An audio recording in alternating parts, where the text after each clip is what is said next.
നമുക്ക് next video ആണ് study. നമുക്ക് ഈ ഒരു ഐറ്റം മാത്രമേ ഉള്ളൂ, ഇതിൻ്റെ കളേഴ്സോ കാര്യങ്ങളോ ഒന്നുമില്ല. ഇത് കണ്ടപ്പോൾ നിങ്ങൾക്ക് നേരത്തെ ജോർജറ്റ് വന്ന് ഓർമ്മ കിട്ടി കാണും, പക്ഷേ ഇത് ശരിക്കും കോട്ടൺ ആണ് ഫാബ്രിക്, ജോർജറ്റില്ല കേട്ടോ.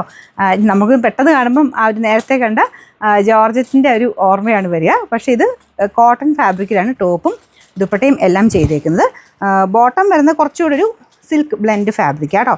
അപ്പോൾ ഇത് ഞാൻ പറഞ്ഞ പോലെ നിങ്ങൾ ജോർജറ്റ് ആരും തെറ്റിദ്ധരിക്കരുത്, കോട്ടൻ്റെ തന്നെ മെറ്റീരിയൽ വെച്ചിട്ടാണ് ഇത് ചെയ്തേക്കുന്നത്. പിന്നെ ബാക്ക് സൈഡ് അല്ല, ബാക്ക് സൈഡ് കുറച്ചുകൂടി ഒരു സിൽക്കി ഫിനിഷ്, കോട്ടൺ തന്നെയാണ്, കുറച്ചുകൂടി സിൽക്കി ഫിനിഷിലാണ് കൊടുത്തേക്കുന്നത്. ടോപ്പിൽ കംപ്ലീറ്റ് നമുക്ക് ജോർജറ്റ് വന്ന പോലെ തന്നെ ഫുൾ വർക്കുണ്ട്, ഷിഫ്ലി വർക്ക് തന്നെ കോട്ടണിൽ ചെയ്തെടുത്തേക്കുന്ന ഐറ്റം. ദുപ്പട്ടയ്ക്കകത്ത് ഫുൾ പ്രിൻറ്റും വർക്കും ഉണ്ട്. അപ്പോൾ ഇതിൻ്റെ നമ്പർ വരുന്നത് AG 107, റേറ്റ് 980 ആണ്, 980.